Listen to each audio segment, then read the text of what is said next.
우리 사회자분께서 이 힉십자 용어가 좀 어색하다, 힘들다 또는 익숙해있지 않다 얘기하셨는데, 제가 원래 이걸 하게 된 동기는 힉십자라고 보통 안 부르고 신의 입자라고 부릅니다. God particle, 신의 입자. 그래서 이 God이라는 하나님이 들어있는 이 낱말, 거기에 제가 주안점을 두고 고민하다가 이건 계시적이다, 저는 그렇게 봤어요. 전 세계 내노라 하는 물리학자들이 다 인정하는 노벨 물리학상을 받은 이 입자, 힉십자가 별명이 신의 입자입니다. 신의 입자. 신과 관련되어 있는 거, 하나님과 관련되어 있습니다. 이 천일국은 아까 본 것처럼 하나님 나라입니다. 그리고 헌법도 하나님의 헌법이에요. 우리의 존재 목적도 하나님을 통해서 있는 것이고, 참부모님의 천주적인 가치, 참부모님의 생애, 참부모님의 업적은 전적으로 하나님을 중심한 내용입니다. 근데 세상에는 아직도 많은 사람들이 무신론자가 많죠. 무신론자 또는 불가지론자, 그런 사람들을 어떻게 하나님 제1원인자, 즉 본체, 그분을 증거할 것인가. 지금까지 신학적으로, 철학적으로, 과학적으로 많은 사람들이 하나님의 존재를 증명하려고 많이 했어요. 보통 5가지가 많이 되고 있는데, 그 하나님의 존재에 대한 증명이 수많은 사람들이 거론했고, 논쟁도 많았고, 세미나도 많고, 토론도 많고, 책에도 많이 나오지만은 아직 이 무신론자를 설득을 못 시키고 있어요. 불가지론자를 설득 못 시키고 있어요. 우리 입장에서는 하나님이 안 계시면은 우리의 신앙 기준도 없는 거예요. 천일국도 없는 것이고, 참부모님 가치도 우리가 증거를 할 수가 없어요. 하나님에 대한 증거가 너무 중요한데, 놀랍게도 이 힉십자의 별명이 God particle입니다. 거기에 대한 이유를 조금 이따가 말씀드리겠습니다. 1964년도에 50년 전이죠. 64년도에 물리학자들이 이제 이 벨기에 앵글라르라든가 브루라든가, 그 다음에 영국의 힉스라는 사람이 있습니다. 그 다음에 미국의 3명, 이 사람들이 전부 다 합치면은 6명 되죠.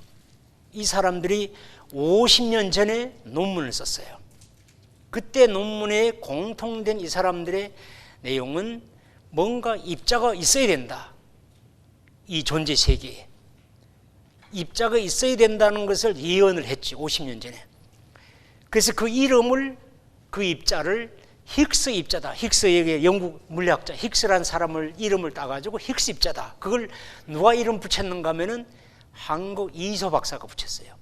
여러분 알죠? 무궁화꽃이 피었습니다. 거기 책에 나오는 이소 박사가 이 소립자 물리학에서는 세계적인 권위를 갖고 있는 분이에요.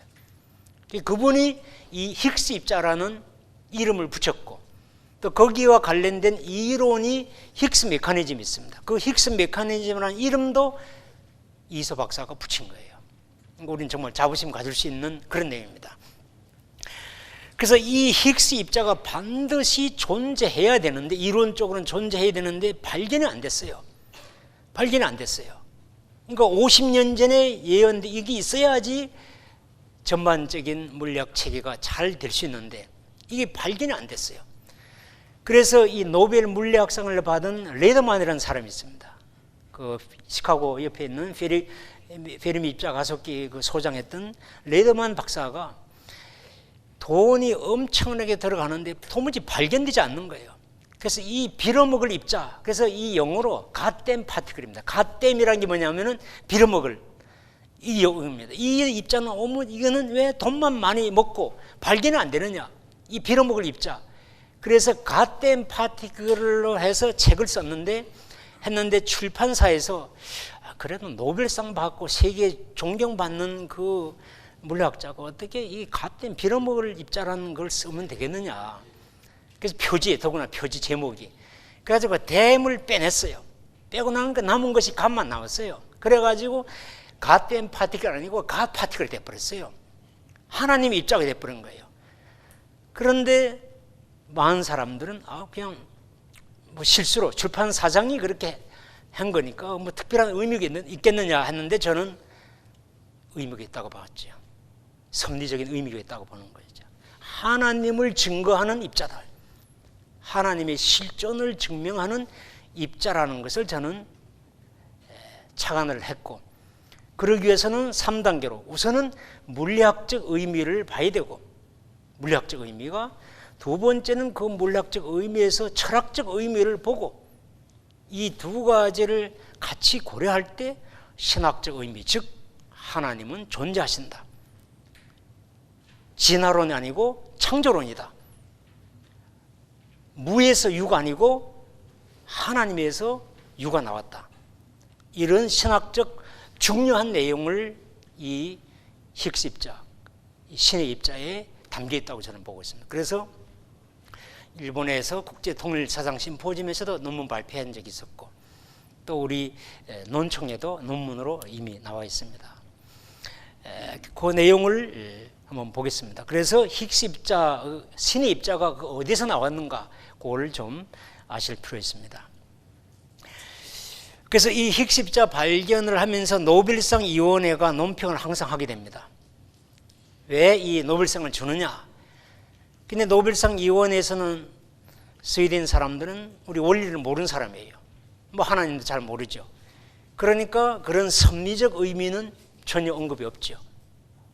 그냥 거기에 우리가 인터넷 들어가 보면은 노벨상 위원회 논평이 있습니다. 거기에 보면은 기본 입자의 질량을 부여하는 메커니즘을 이론적으로 예측했다.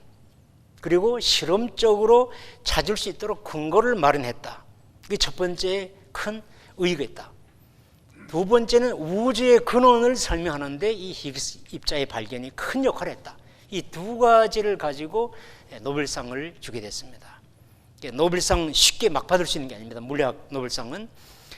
그리고 거기에 유럽의 입자 그 연구소의 이름이 CERN입니다. CERN이라고 부르는데 거기에 소장이 얘기한 것도 보면은 이 존재 세계, 우리가 살고 있는 모든 존재 세계가 어떻게 구성되어 있는가를 이해하는 데 큰 역할을 했다고 평가를 하고 있어요. 이 힉스 입자 발견이. 그 힉스 입자 그 노벨상 받은 힉스 교수의 인터뷰에서도 이 힉스 입자 발견이 그 당시에는 누구도 믿지 않았지만은 가상적인 그렇게만 생각했지만은 이제는 이것이 발견됨으로써 정말로 순수 과학의 가치를 입증하는 또 인식이 되는데 큰 기여가 됐다고 이제 그렇게 얘기를 하고 있습니다. 그 여기에 지금 그림에 나와 있는 것처럼 유럽에 보면은 이 가속기가 여러 번 보신 분이 있겠지만은 1994년도에 건설을 시작했습니다. 그래서 거의 20년 가까이 걸려가지고 공사를 했는데 돈이 엄청난 돈이 들었어요. 나라가 한 100여 개국 나라가 동참했고 우리나라도 거의 한 7, 80명이 거기에 동참하고 있죠. 돈도 우리나라도 대줬고 1년간 이 운영비가 2,600억이 들어갈 정도로 엄청난 돈이 들어가는 이 1년 운영비가 들어갑니다. 거기에 많은 물리학 학자들, 기술자들 뭐 다 있고 그 뭐 운영 자체의 비용이 엄청나게 들어갑니다. 여기서 이 입자가 발견됐어요. 쉽게 발견되는 게 아닙니다. 그래서 거기에 입자의 의미를 우선은 물리학적 의미를 한번 보면은 이 힉스 입자가 나오려면은 두 가지가 꼭 해야 됩니다. 하나는 우리 원리로 본다면 성상적인 면이 있고 또 하나는 형상적인 면이 있어요.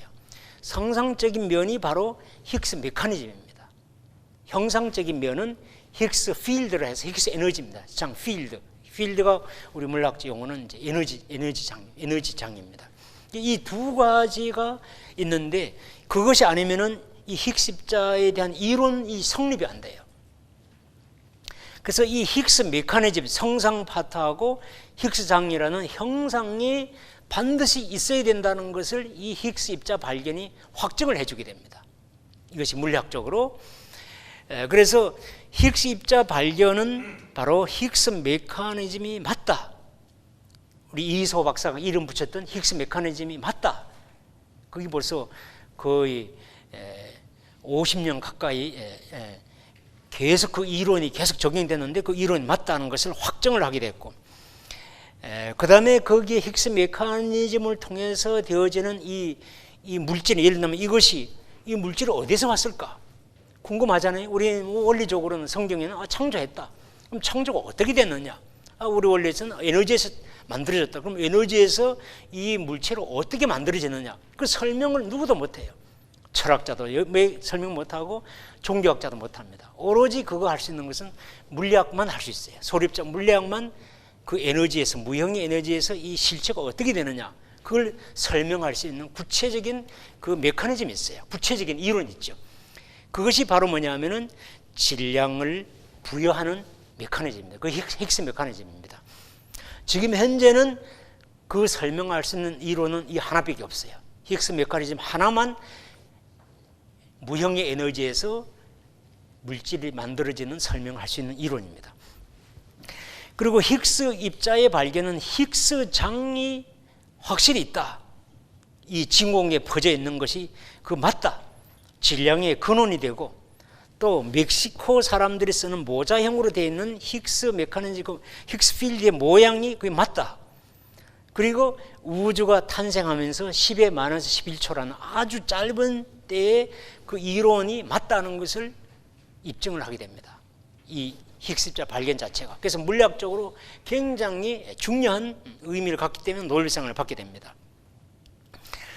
그래서 요거 뭐 좀 전문적인 용어지만 하여튼 쉽게 그림으로 되어 있는 것은, 위에 있는 그림은 바로 뭐냐면은 이 공이 있어가지고 공을 조금 움직여도 다시 가운데 옵니다. 조금만 움직여도. 그래서 그만큼 안정적이라는 거죠. 조금만 바뀌어도 다시 원점으로 돌아오는 그 상태가 원래 상태인데, 하나님 창조하시기 전에는 저 상태인데 창조할 때는 이 모양이 이렇게 바뀝니다. 이렇게 바뀌어가지고 공이 여기 있는 게 아니고 이렇게 와 있어가지고 조금만 움직이면은 공이 떨어집니다. 떨어지면 다시 올라갈 수가 없어요. 그 대신 안정적이죠. 여기서는 불안정하지만 여기는 안정적이요. 그래서 이때 바로 뭐냐면은 질량이 만들어져요. 이 실체가 만들어지는 메커니즘입니다. 이것이 이제 많은, 이건 제가 간단히 그림으로만 했지만 아주 복잡한 수식들이 있습니다.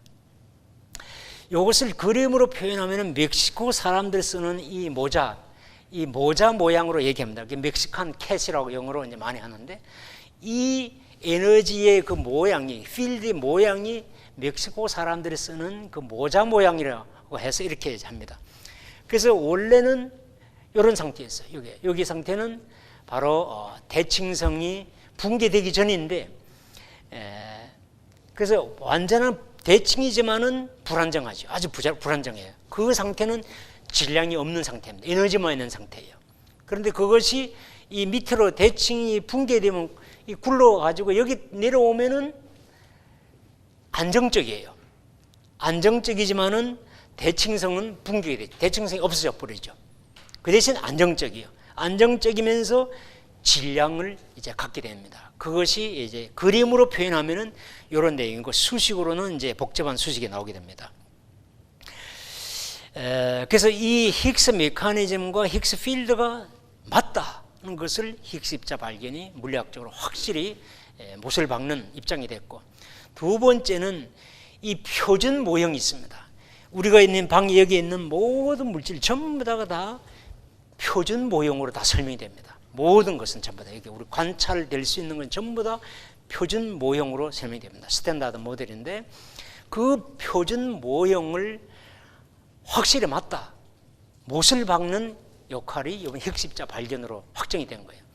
그래서 이론적으로는 이것이 맞다고 했지만은, 이 맞으려면 힉스 입자가 반드시 발견이 돼야만이 이 표준 모형이 정말로 맞다는 것이 딱 확증이 되는데, 그 힉스 입자 발견이 지금까지 안 된 거예요. 그러니까 레드만 그 노벨상이 지적한 것처럼 이 빌어먹을 입자가 왜 발견 안 되느냐? 이 발견돼야 이게 빨리 마무리를 짓는데, 근데 이게 발견이 된 거지. 이제. 그래서 이 표준 모형은 이 물질의 생성 과정이라든가 상호작용 모든 걸 다 설명할 수 있는 거예요. 우주의 생성과 초기 단계도 설명하고 모든 것에 지금 여기에 어긋나는 관찰된 게 없어요. 다 설명되는 내용. 그래서 표준 모형이다 그럽니다. 이것이 확정이 됐고, 그 다음에는 세 번째는 이 주기율표, 여러분 알죠? 원소 주기율표 됐는데 소립자도 하나의 주기율표가 있습니다. 그것을 마무리를 짓게 됐어요. 그전에 마무리를 못 짓는데 이 발견이 됨으로써 이제 소립자 주기율표도 마무리를 했습니다. 그래서 이 표준 모형이 이 수식으로 보면 이런 수식입니다. 복잡하죠? 여기 숫자 하나만 틀려도 이게 답이 틀려요. 플러스를 마이너스 하나만 고쳐도 틀립니다. 2를 3으로 고쳐도 틀려요. 이렇게 엄밀한 내용으로 되어 있는 것이 표준 모형입니다. 이게 이미 노벨상을 다 받은 그 내용이죠. 이 속에는 바로 여러분 아시다시피 아인슈타인의 특수상대성 이론이 들어있어요.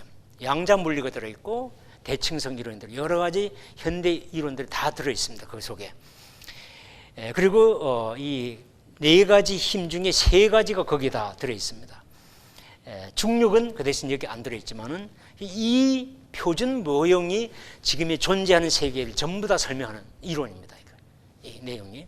이것을 마무리시킨 것이 바로 이제 히그스 입자입니다. 이게 이제 원소 주기율표인데 여러분 잘 알다시피 그런데 이게 다 양력학에서 다 되는데 이 소립자는 바로 뭐냐면 여기 있는 것처럼 6개 소립자 우선 있죠. 여기에 참 소립자가 이소 박사가 크게 기여를 했던 내용입니다.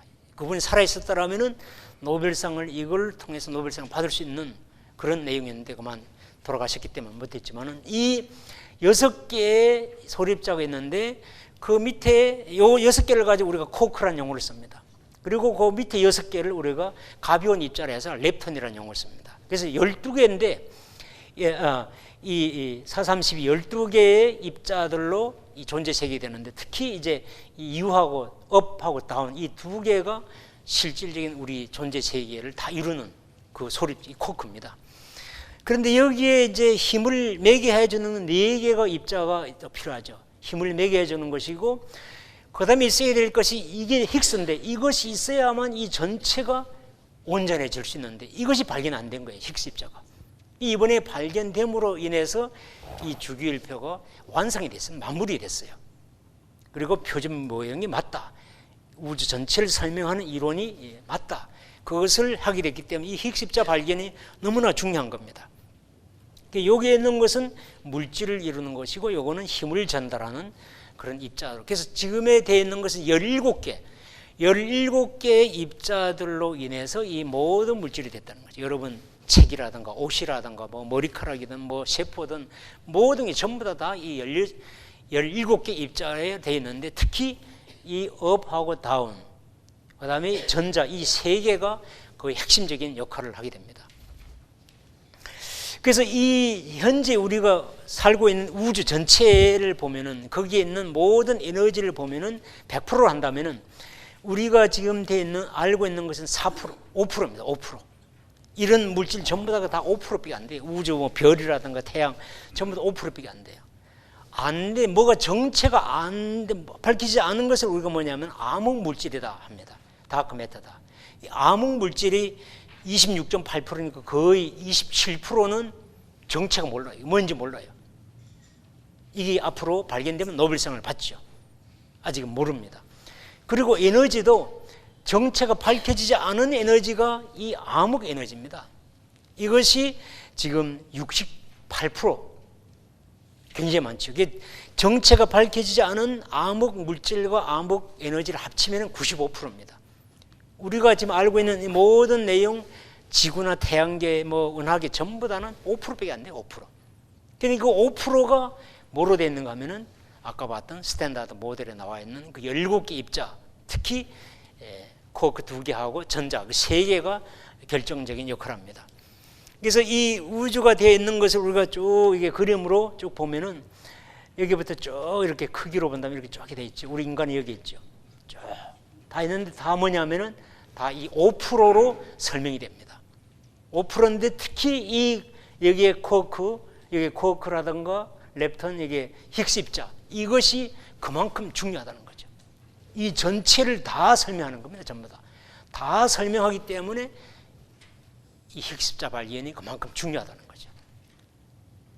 그래서 여기부터 쭉 올라갈 때 여기에 볼 때 우리가 원리에서 말하는 에너지가 어떻게 될 것인가, 이것이 지금 앞으로 발견, 이게 이론은 되고 있지만은 스트링이다, 멤브레인이다, 막이다, 이것이 지금 현재 최첨단 물리학에서 연구되고 있는 입자입니다. 소립자 이전의 단계 계속 지금 하고 있습니다. 지금 앞으로 지금 가야 될 문제가 이게 암흑 물질과 암흑 에너지, 이거 발견해야 됩니다. 이게 노벨상 기다리고 있는 거죠. 그래서 이것이 이 물질 아니고 다른 물질일 수 있다, 암흑 물질이 될 수 있다, 그런 얘기가 지금 현재 많은 내용이 나옵니다. 하여튼 뭐 너무 시간이 많으니까 많이 간략하게 좀 보겠습니다. 그 다음에 네 번째는 우주의 기원에 대해서 이 힉스입자 발견이 큰 기여를 합니다. 우주가 어떻게 시작했는가, 빅뱅에 대해서 초기 단계에 이 우주를 설명할 수 있습니다. 여러분 뭐 여기에 0.1초 시간이 짧죠. 우리가 올림픽에서 0.1초 또 0.01초 짧죠. 0.01초 하면은 뭐 01초다 하면은 이걸 우리가 숫자적으로 10의 마이너스 2라고 표현합니다. 마이너스 2다.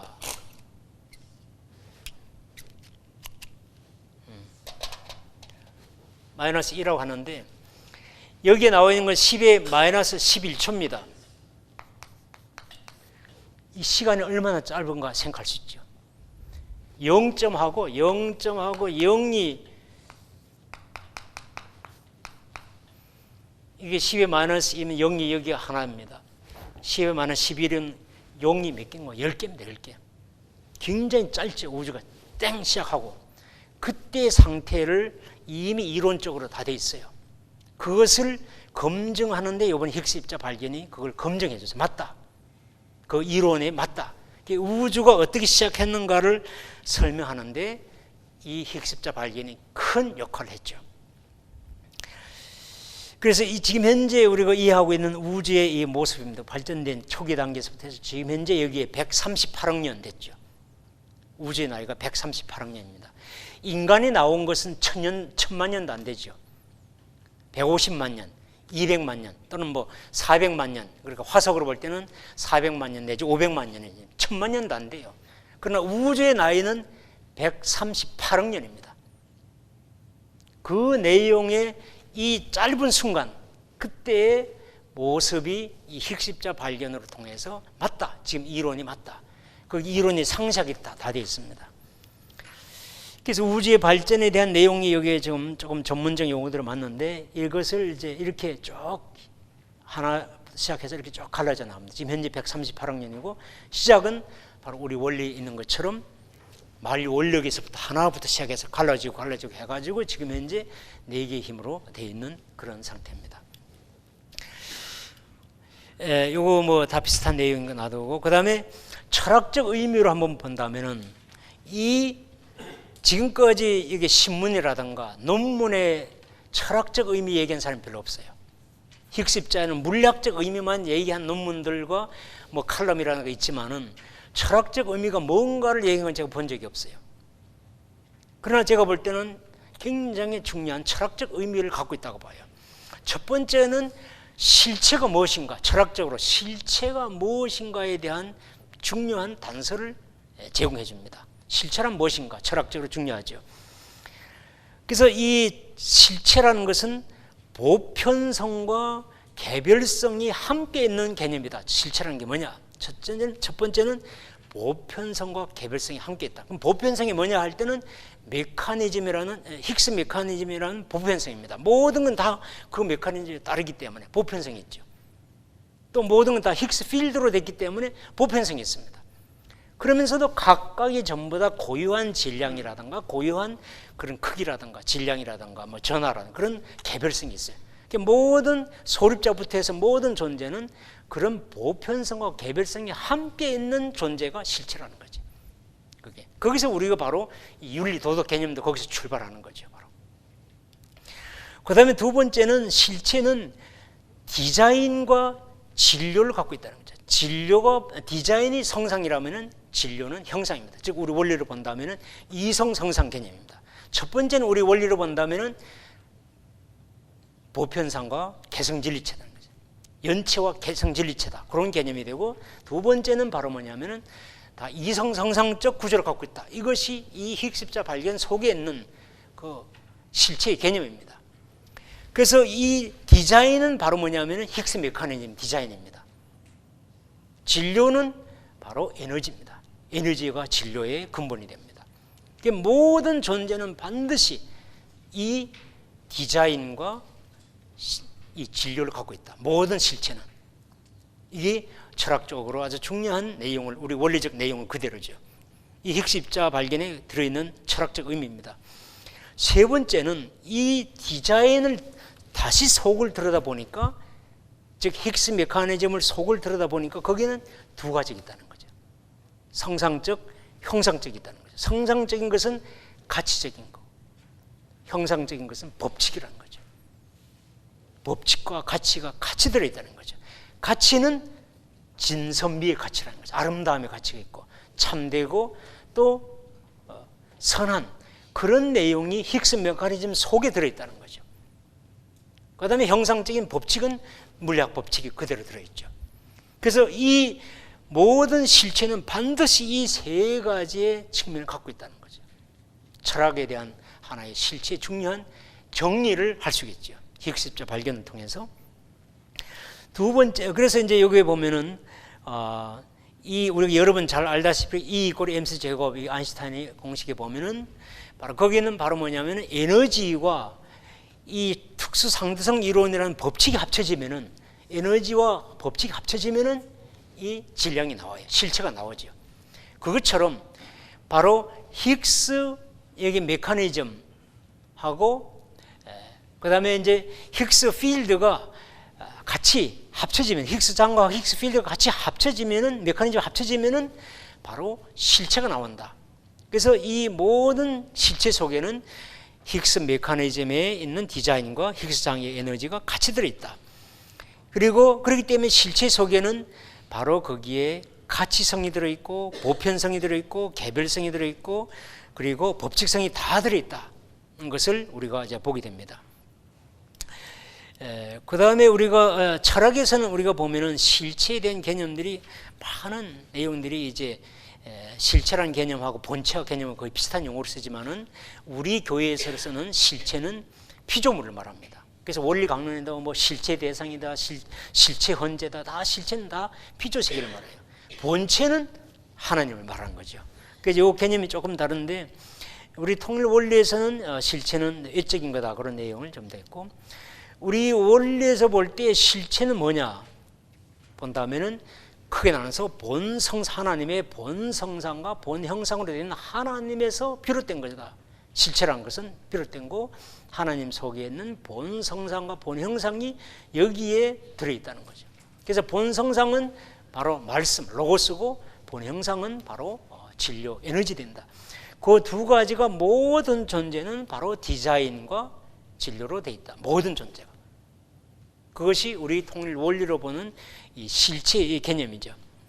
그래서 힉스 메커니즘하고 힉스 필드가 들어있는데, 우리 원리적으로 이 철학적 의미를 보면은 모든 실체는 디자인과 진료가, 디자인이 있고 진료가 같이 여기 들어있고, 그 다음에 이 디자인 속에 들어있는 보편성과 개별성이 같이 들어있고, 또 그 속에는 목적성과 이 법칙성, 여기에 목적성과 법칙성이 같이 이게 다 들어있다는 거예요. 모든 실체, 모든 존재 실체 속에는 이런 내용을 우리가 힉스 입자 발견을 통해서 힉스 메커니즘과 힉스 장을 통해서 우리가 실체 개념을 정립할 수 있다는 거죠.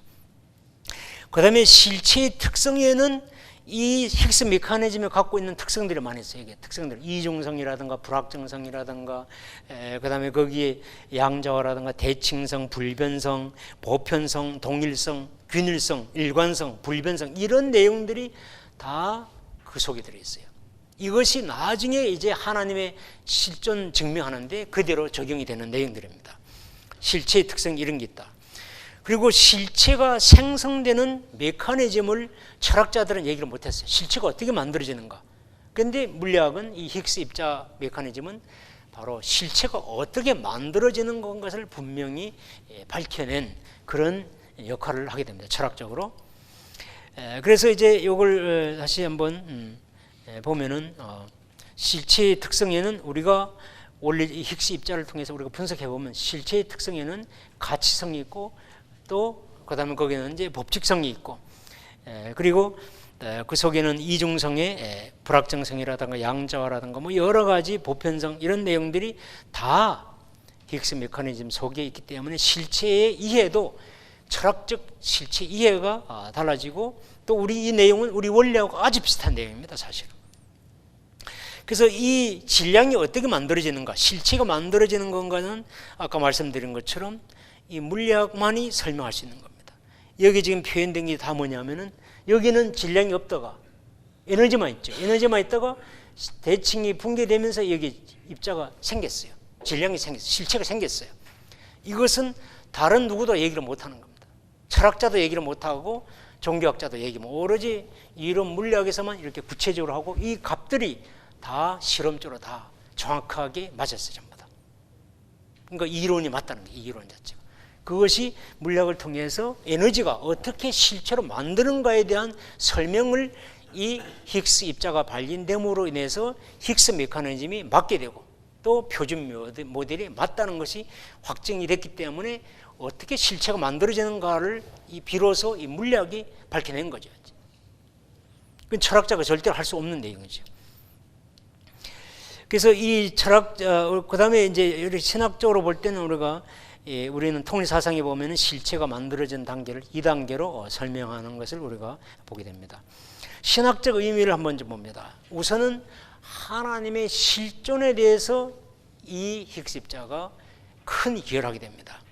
그래서 히그스 메커니즘 속에는 그 메커니즘 속에는 이런 법칙성들이 있어요. 그 속에는 가치성, 목적성이 들어있고 이중성, 불확정성, 양자화, 대칭성이 들어있고 정교함과 엄밀성이 들어있고 개별성, 다양성, 통일성, 조화성, 보편성, 불변성, 일관성 이런 내용들이 다 어디에 들어있는가 하면 히그스 메커니즘 속에 들어있어요. 보통 물리학자는 이런 얘기는 안 하죠.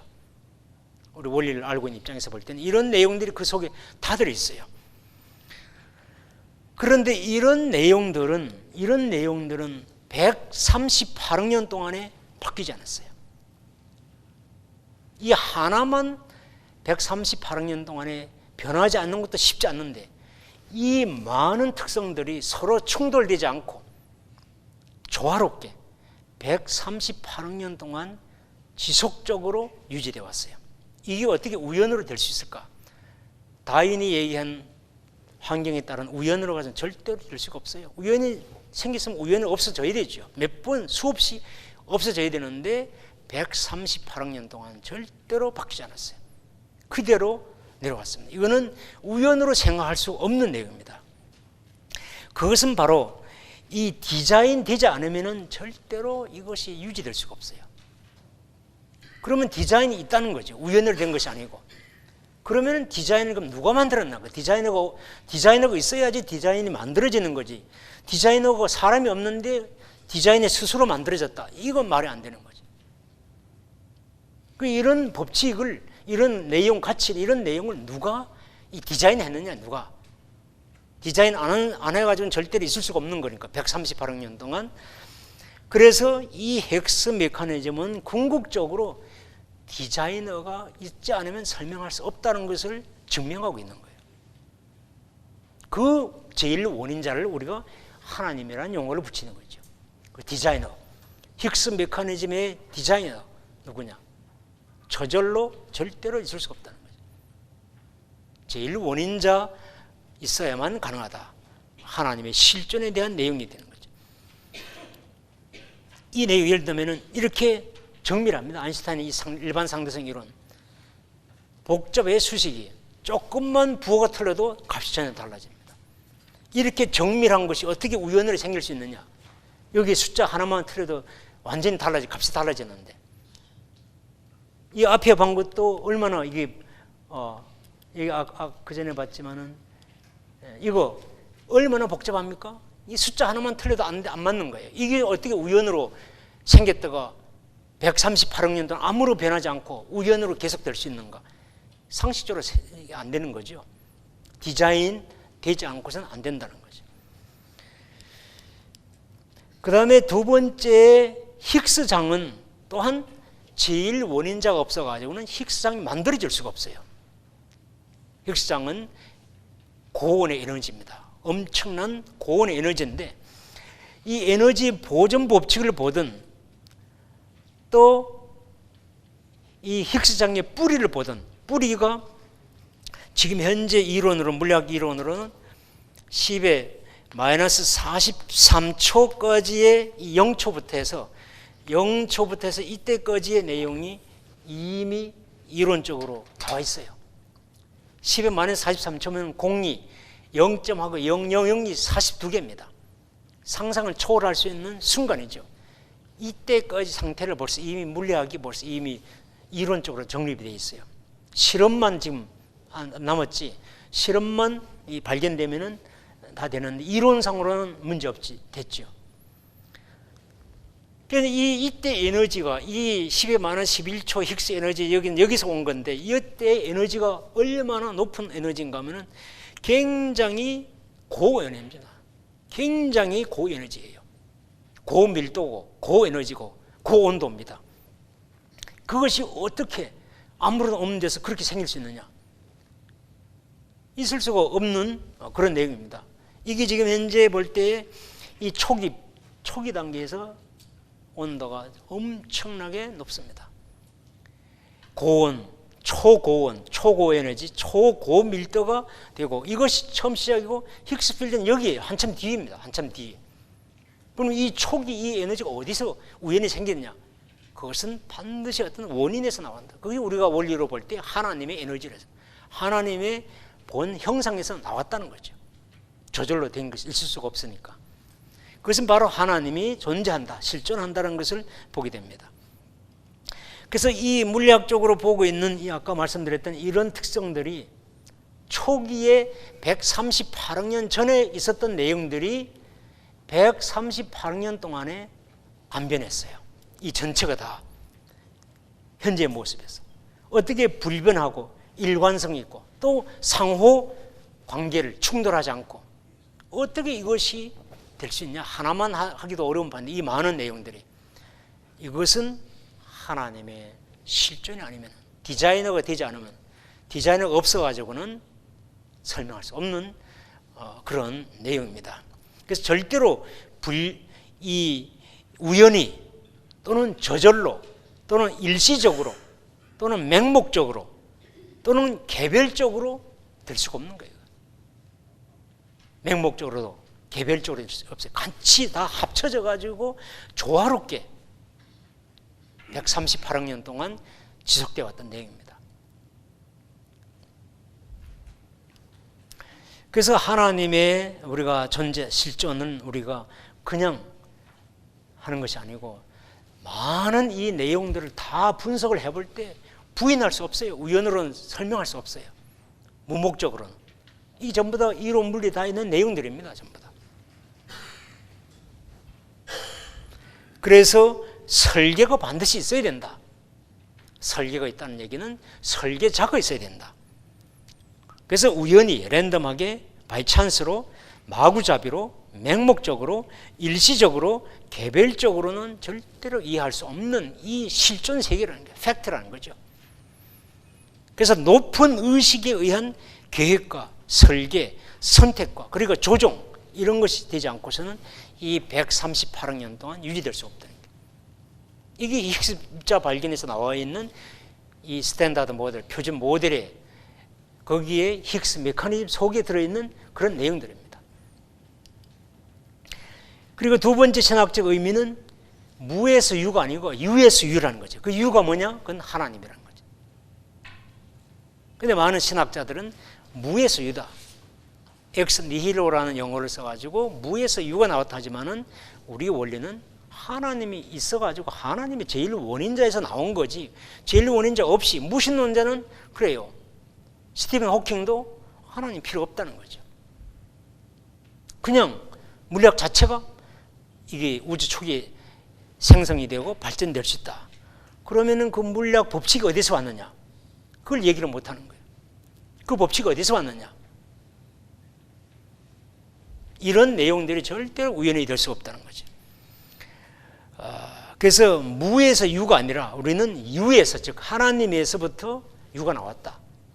그것을 우리가 되고, 그렇기 때문에 무신론을 생각해서는 안 된다는 거죠. 그리고 힉스 메커니즘하고 힉스장은 창조가 맞다는 것을 얘기해요. 디자인에 의해서 만들어졌다. 디자인에 의해서. 그냥 우연히 마구잡이로 뭐 일시적으로 된 것이 아니고 철저하고 엄격하고 정밀한 그 디자인에 의해서 프로세스를 통해서 됐다는, 그게 바로 창조죠. 디자인에 의해서 된 거니까. 그래서 완전무는 완전히 이런 것이 다 없는 것인데, 지금 현재 신학자들과 물리학자들이, 철학 과학자들이 얘기하는 완전무는 아니에요. 지금 현재 보는 완전무는, 물리학이 보는 무는 부분적인 무지 완전무는 아니에요. 그 얘기는 바로 뭐냐면은 이 법칙의 그 근원은 반드시 있어야 된다. 에너지 근원은 반드시 있어야 된다. 물리학적 무의 그 이면에는 근본이 있다는 것이, 그러지 않고는 설명할 수 없다는 거죠. 그래서 무에서 유가 아니고 유에서 우리가 이해하고 있는 하나님, 우리 헌법에도 나와 있는 이 하나님의 이런 유에서, 이런 내용을 갖고 있는 유에서 이런 유가 나왔다는 거죠. 이걸 우리 헌법, 천국 헌법에서 확실히 해주는 거고, 그런 하나님에 대한 제일 원인자에 대한 내용이 딱 되어 있고, 부모님 말씀 속에 많이 되어 있죠. 제일 원인자의 속성과 특성과 창조와 섭리 내용들이 다 들어있죠. 그래서 이 내용은 유신론하고 무신론이 지금 계속 논쟁되고 있어요. 계속. 그 사람들은 이걸 인정 안 하고 있죠. 이걸 인정 안 하고 있어요. 그냥 우연히. 이걸 인정 안 하려고 하다 보니까 이제 다중우주론이 나옵니다. 여기서 지금 자세히 얘기 못 하지만은 다중우주론, 패러렐 유니버스를 해가지고 그걸 가지고 또 하나님 없이 뭐 설명해 보려고 노력하고 있지만 안 돼요. 스티븐 호킹도 M이론을 가지고 하나님 필요 없이 우주가 될 수 있다. 스트링 이론 가지고 막 하는데, 그러나 근본 문제를 해결을 못하고 있죠. 그 스트링 이론 그 법칙이 어디서 왔는가는 전혀 얘기를 못하고 있어요. 그래서 우리 원리적으로 볼 때는 바로 유에서 유지, 무에서 유가 아니다. 이런 유가 있다는 거, 우리는 이런 구체적이고 상세하고 이런 내용을 가진 하나님이 계신다는 거, 이거 없이 이것만 있다 아니라는 거죠. 설명 안 된다는 거죠. 그 내용을 우리 참부모님 말씀 속에 여기에 대해서 잘 나와 있죠. 하나님에 대한 내용. 그리고 이제 종교와 과학의 통일에 이 힉스 입자는 중요한 발견, 의미를 갖게 됩니다. 우리 원리 강론에도 나왔지만은 종교와 과학은 만일 내적인 손바닥을 종교라면 이거는 손등은 과학입니다. 이 구분이 할 수 없어요. 손바닥만 있는 손이 있을 수 있습니까? 손등만 있는 손이 있을 수 없지요. 손바닥, 손등 같이 있어야 손이 되는 것처럼 종교와 과학은 같이 있어야 전체를 설명할 수 있다는 거죠. 이 종교에 대한 내용, 과학에 대한 내용인데, 바로 이 신학적, 종교적 주제가 되는 이 창조의 프로세스가 바로 이 과학의 힉스 메커니즘을 통해서 설명이 되는 거예요. 이 종교적 내용이, 또 신학적 내용이 물리학적, 이 과학적 내용에서 설명이 됩니다. 즉 창조의 구체적인 프로세스가 과학을 통해서 설명이 되는 거예요. 그러나 그 신학적으로는 뭐 계속 창조됐다는 얘기하지, 그 구체적으로 어떻게 된 내용을 얘기를 하나도 못 해요. 어떤 방법으로 구체적인 과정을 통해서 됐는가, 이걸 정확히 얘기를 할 수가 없습니다. 그걸 누가 해주는가 하면 과학이 해줘요. 그러니까 종교는 과학이 절대로 필요하고, 또 과학은 반드시 거기에는 가치가 있습니다. 방향성이 있죠. 그 가치, 창조 목적이랄까, 존재 목적이 이 과학 속에는 반드시 필요합니다. 이 핵심 메커니즘 속에는 가치성과 법칙성이 같이 조화를 이루고 있어요. 그러니까 히그스 입자 발견됐다는 얘기는 히그스 메커니즘이 맞다는 것을 증명하는 것이고, 히그스 메커니즘 속에는 이미 가치성과 법칙성이 자체 내에 이미 조화를 이루고 있어요. 종교와 과학이 통일되어야 된다는 것이 이미 히그스 메커니즘 속에 들어있다는 거죠. 그건 우리 말씀으로 볼 때는 로고스, 말씀 속에 이미 종교와 과학이 같이 들어있다는 거죠. 그래서 우리 원리 강론에서 또 아버님 말씀에 나온 것처럼 종교와 과학이 통일된 하나의 과제로서 해결해야 된다. 이것이 이미 히그스 메커니즘 안에 내재하고 있는 거예요. 벌써 이미 보여주고 있는 거죠. 그리고 두 번째는 이 신입자에서 신물리학으로 발전돼야 된다는 것을 암시하고 있어요. 왜냐하면 이 표준 모형은 한계가 있어요. 최소한 4가지 면을 지금 설명을 못하고 있어요. 표준 모형이 정말로 만물 이론처럼 다 관찰하고 있는 건 다 하지만은 이 4가지, 특히 중력을 설명할 수 없다는 것은 결정적인 이 부족함이죠. 이 4가지가 다 만족해야 온전한 이론이 됩니다. 그래서 그 이론을 우리가 아인슈타인이 그걸 하려고 마무리하려고 노력했는데 못했어요. 그래서 이제 Theory of Everything 가지고 만물 이론이다. 이 통일 이론, 아인슈타인이 하려 했던 통일장 이론인데, 이것은 이 4가지를 다 설명해 줘야 돼요. 그러나 지금 현재 스탠다드 모델은 설명을 못하고 있어요. 지금 현재 관측할 수 있는 건 다 설명하지만은 관측하지 못하는 또 이론상으로 있어야 될 내용들, 특히 이런 내용들은 반드시 설명할 수 있는 종합 이론이 나와야 됩니다. 이것은 결국은 제1원인자 되시는 그분의 창조 법칙을 통하지 않고서는 설명이 안 되게 됐어요. 이 만물 이론은 지금 하나님 빼놓고 온갖 노력을 많이 하고 있죠. 그러나 제 개인적으로 볼 때는 그건 한계성이 있다고 봐요. 반드시 우리 원리를 알고 있는 사람, 하나님과 참부모님과 천일국, 그리고 원리 말씀을 알고 있는 천재 2세나 3세나 4세가 나와가지고 이걸 밝혀야 된다고 봐요. 만물 이론을 하나님 이론으로. 그래서 신입자, 히그스 입자가 신입자인데 그 신입자가 바로 신물리학으로 발전해야 된다고 봐요. 하나님 중심한 물리학으로 되고, 더 나아가서는 여기서 지금 현재 나온 게 바로 이 표준 모형을 넘어서는 이론들이 지금 많이 지금 나왔어요. 많은 최첨단 물리학자들 많이 지금 여기 연구를 하고 있어요.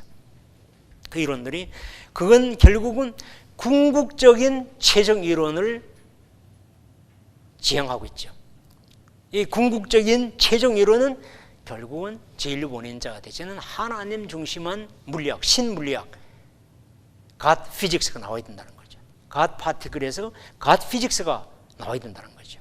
그래서 God Particle, 이 히그스 입자의 이름이 God Physics로 발전해야 되고, 더 나아가서는 신경제학, 신종교학, 신법학, 신법학이 지금 헌법이, 우리 지금 천국 헌법이 신헌법이죠. 하나님 중심한 헌법이죠. 또 종족 메시아, 신종족, 하나님 중심한 메시아, 종족, 신종족, 신헌법이 천국 헌법이죠. 그처럼 모든 영역에서 이제는 하나님 중심한 세계로 올 때가 왔다는 거예요. 그게 바로 아버님께서 강조하셨던 이 본체, 원리 본체를 바로 세워야 된다는 거죠. 하나님은. 그 본체 이론이 많지만은 통일 원리가 보여주는 본체, 그게 원리 본체론이라는 거죠. 그래서 하나님을 바로 찾아야 할 때가 왔다는 것을 이 히그스 입자가 암시를 해주겠다고 봐요. 제시를 해주겠다고 봅니다. 그래서 이 많은 입자들, 이게 새로운 입자들이 많이 지금 예상되는 거예요. 다 발견돼야 되는데 전부 다 이거는 표준 모형을 넘어서는 입자고 더 온전한 이론, 하나님 중심한 이론을 가지고 온전한 이론을 만들어야 할 그런 과제를 우리에게 주고 있는 내용이 또한 힉스십자의 발견입니다.